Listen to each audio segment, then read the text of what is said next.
Tarot, starring Harriet Slater and Jacob Batalon, is a supernatural horror that treads familiar territory with a plot revolving around a group of friends who unwittingly unleash an unspeakable evil from a cursed deck of tarot cards. The movie, with its blend of horror and suspense, I feel draws inspiration from iconic films like Hellraiser, Final Destination and Drag Me to Hell. However, despite its promising premise, it struggles to leave a lasting impression. The story begins with a familiar setup. A group of friends, curious and reckless, stumble upon a mysterious and cursed object. In this case, the object is a deck of tarot cards that harbour a sinister force. As they start to play with the cards, they inadvertently summon a malevolent entity that brings their worst fears to life. One by one, they are confronted with gruesome fates foretold in their readings, leading to a series of tense and deadly encounters. One thing I'll say is that Tarot excels in building suspense and delivering moments of tension. The atmosphere is appropriately eerie, with a sense of impending doom hanging over the characters as they realise the gravity of their mistake. The movie effectively uses lighting and sound to create a chilling ambience, drawing viewers into its dark world. The film also features some creative deaths, reminiscent of some you'd find in Final Destination. However, unlike Final Destination, many of the deaths aren't as imaginative and are obscured or off-screen, leaving much to the viewer's imagination. This approach can be both a strength and a weakness. While it allows the audience to envision the horror, it also sometimes feels like a missed opportunity to fully capitalise on the film's potential for outright scares.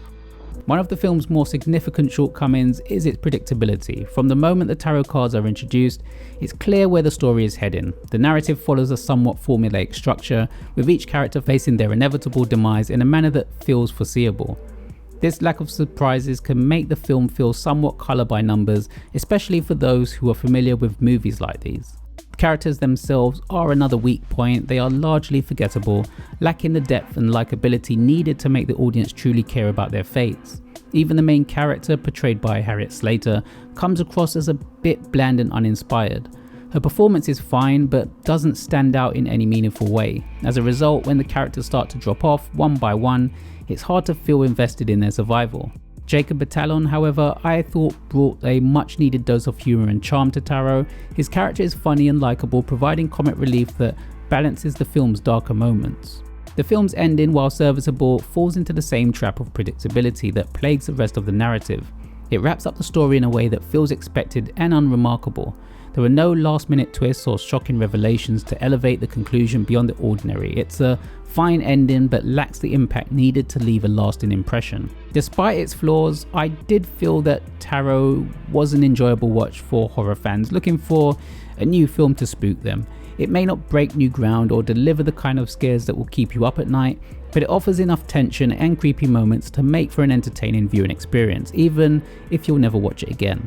So if you're a fan of supernatural horror and don't mind a bit of predictability, Tarot is worth a watch, but unlikely to become a favourite. Have you seen Tarot, and what did you think about it? Let me know your thoughts in the comments below. I'm Dan, thanks for watching, and until next time.